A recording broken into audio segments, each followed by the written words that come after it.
ശ്രീ വള്ളലാരുടെ ജീവകാരുണ്യ ഒഴുക്കത്തിലെ മറ്റൊരു ഭാഗത്തേക്ക് നമുക്ക് കിടക്കാം. വള്ളലാർ രാമലിംഗസ്വാമികൾ പറയുകയാണ്, പുണ്യം എന്ന് പറഞ്ഞാൽ ജീവകാരുണ്യം മാത്രമാണ്. പാപം എന്ന് പറഞ്ഞാൽ ജീവകാരുണ്യമില്ലായ്മയാണ്. ഈ സത്യം അറിയുക. മനുഷ്യരോട് ശ്രീ വള്ളലാർ വിളിച്ചു പറയുന്ന ഒരു മഹാസത്യമാണിത്.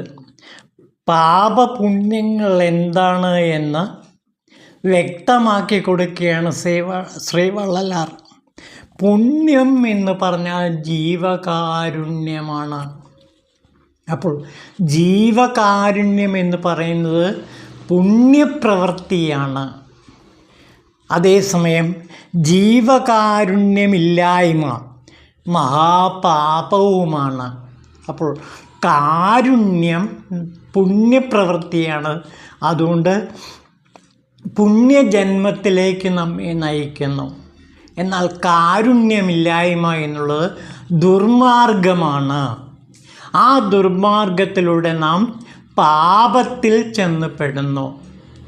പാപത്തിൻ്റെ ഫലവും പുണ്യത്തിൻ്റെ ഫലവും മനുഷ്യൻ അനുഭവിച്ചേ പറ്റൂ.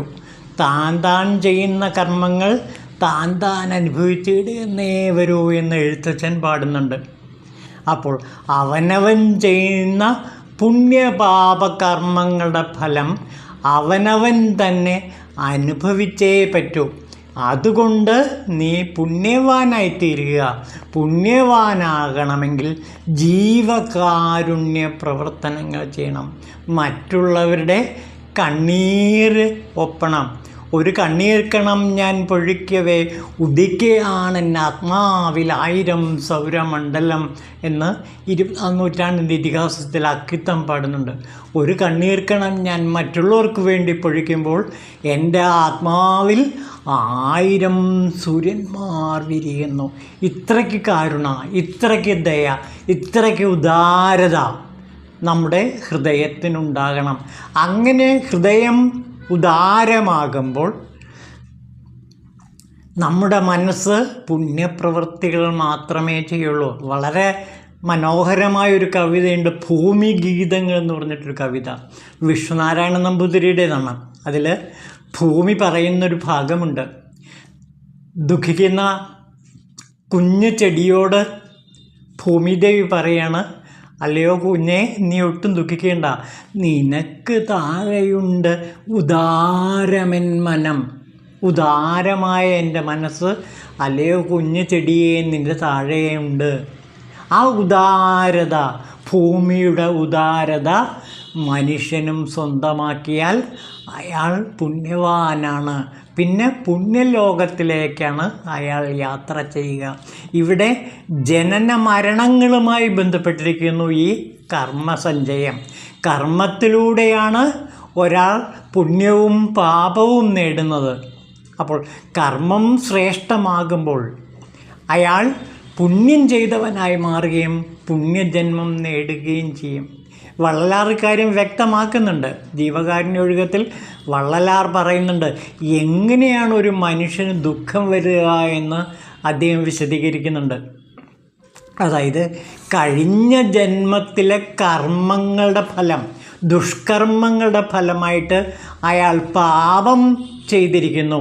ആ പാപത്തിൻ്റെ ഫലമായിട്ടാണ് ഈ ജന്മത്തിൽ അയാൾക്ക് ദുഃഖം അനുഭവിക്കേണ്ടി വരുന്നത് എന്നാണ് വള്ളലാർ പറയുന്നത്. അപ്പോൾ ജന്മജന്മാന്തരങ്ങളിലുള്ള കർമ്മബന്ധങ്ങൾ, അത് പുണ്യമായിക്കൊള്ളട്ടെ പാപമായിക്കൊള്ളട്ടെ, അത് മനുഷ്യന് അനുഭവിക്കേണ്ടി വരിക തന്നെ ചെയ്യും. അതുകൊണ്ട് നമ്മുടെ കർമ്മങ്ങൾ എപ്പോഴും ശ്രേഷ്ഠമാക്കുക. ഓരോ നിമിഷവും ശ്രേഷ്ഠ കർമ്മങ്ങൾ ചിന്തിക്കുകയും പ്രവർത്തിക്കുകയും അതേപോലെ തന്നെ മനസ്സിൽ ശ്രേഷ്ഠ വികാരങ്ങൾ നിറയ്ക്കുകയും ചെയ്യുക.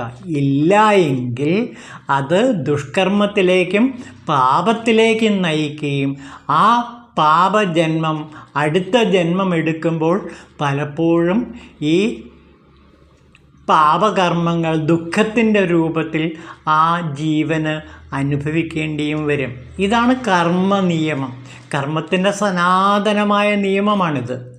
ഈ നിയമം തന്നെയാണ് വള്ളലാരും ഈ വരികളിൽ പറയുന്നത്.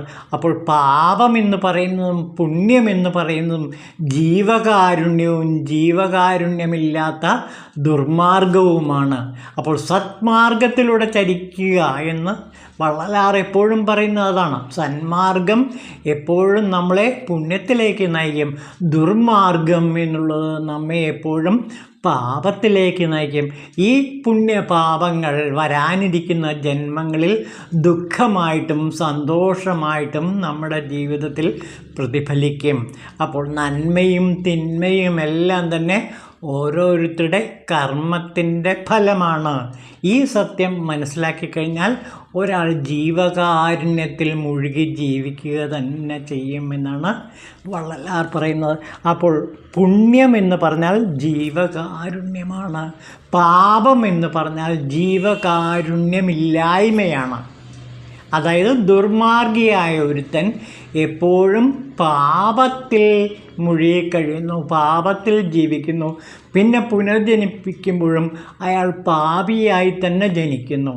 ആ പാപത്തെ ഇല്ലായ്മ ചെയ്യേണ്ടത് സഹജീവികളുടെ കർത്തവ്യമാണ്. അങ്ങനെ ആ പാപത്തെ പരിഹരിക്കപ്പെടുമ്പോൾ അയാളിൽ നന്മയുടെ അംശം, അറിവിൻ്റെ അംശം, അതേപോലെ ഇമ്പത്തിൻ്റെ സ്നേഹത്തിൻ്റെ അംശം നിറയാൻ തുടങ്ങും.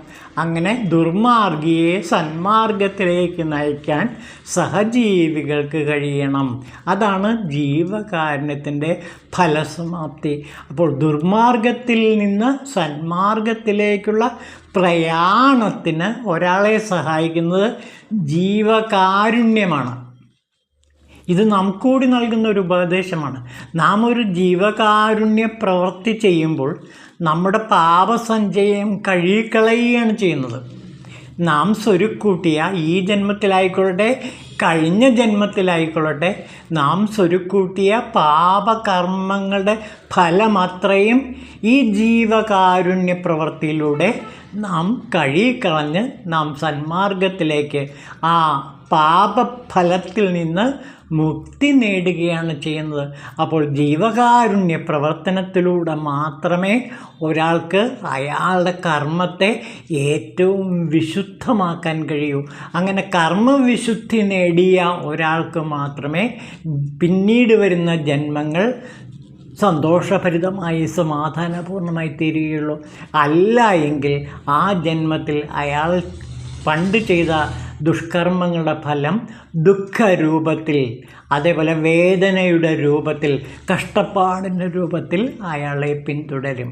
ഈ കഷ്ടപ്പാടുകൾ മാറ്റാൻ നമുക്ക് കഴിഞ്ഞാൽ, മറ്റുള്ളവർക്ക് കഴിഞ്ഞാൽ അവരും പുണ്യപ്രവൃത്തി ചെയ്ത് അവരും പുണ്യസഞ്ചയം സമ്പാദിക്കും.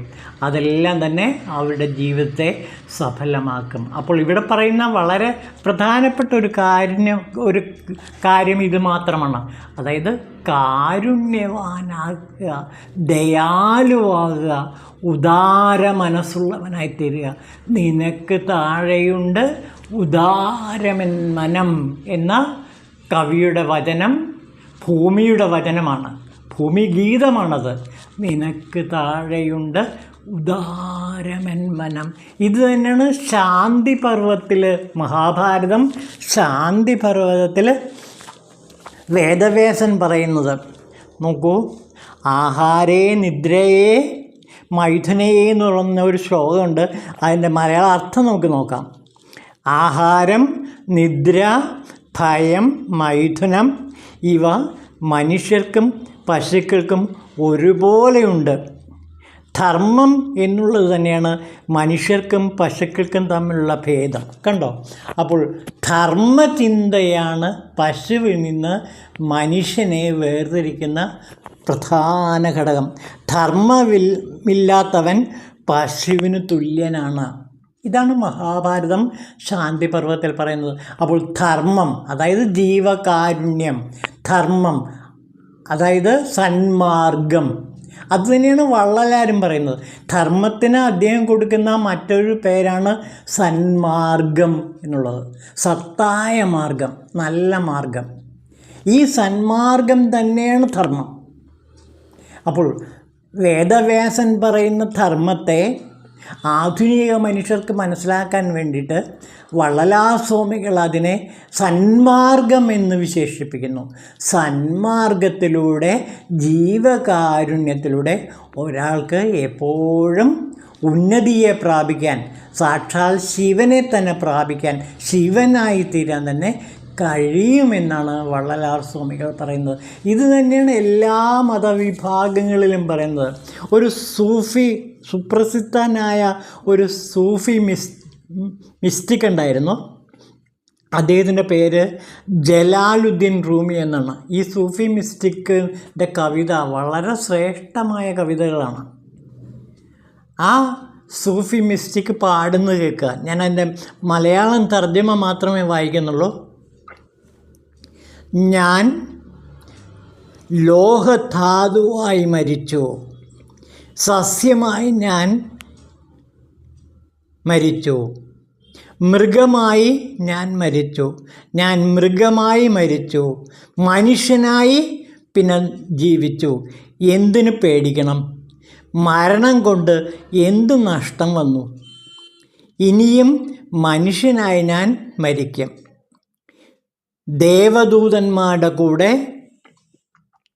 ഉയരാൻ വേണ്ടി ഞാൻ മനുഷ്യനായി വീണ്ടും ജനിക്കും. എനിക്ക്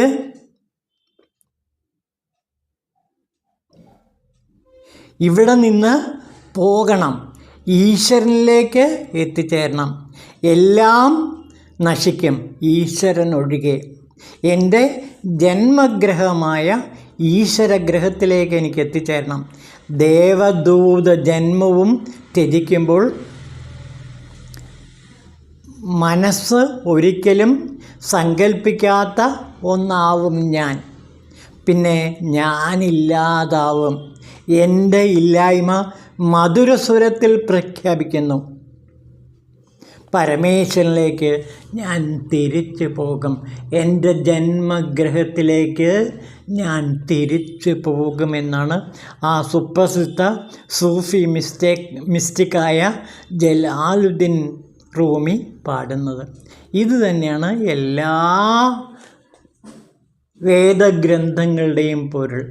അപ്പോൾ ജന്മഗ്രഹത്തിലേക്കുള്ള തിരിച്ചു പോക്ക്, പാപത്തിൽ നിന്ന് പുണ്യത്തിലേക്ക്, അധർമ്മത്തിൽ നിന്ന് ധർമ്മത്തിലേക്ക്, മനുഷ്യത്വത്തിൽ നിന്ന് ഈശ്വരത്വത്തിലേക്ക്, മൃഗത്വത്തിൽ നിന്ന് മനുഷ്യത്വത്തിലേക്കും മനുഷ്യത്വത്തിൽ നിന്ന് ഈശ്വരത്വത്തിലേക്കുമുള്ള മനുഷ്യൻ്റെ മഹാപ്രയാണം. അതാണ് വള്ളലാർ ഈ വരികളിൽ ധ്വനിപ്പിക്കുന്നത്. നമുക്ക് ആ വാക്കൊന്നുകൂടെ നോക്കാം. പുണ്യം എന്ന് പറഞ്ഞാൽ ജീവകാരുണ്യം, പാപം എന്ന് പറഞ്ഞാൽ ജീവകാരുണ്യമില്ലായ്മ.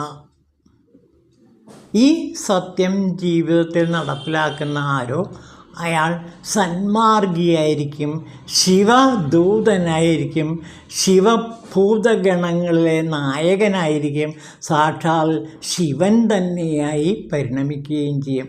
ഇതാണ് മനുഷ്യത്വത്തിൽ നിന്ന്, അല്ലെങ്കിൽ മൃഗത്വത്തിൽ നിന്ന് മനുഷ്യത്വത്തിലേക്കും മനുഷ്യത്വത്തിൽ നിന്ന് ഈശ്വരത്വത്തിലേക്കുമുള്ള നമ്മുടെ പ്രയാണത്തിൻ്റെ രൂപരേഖ.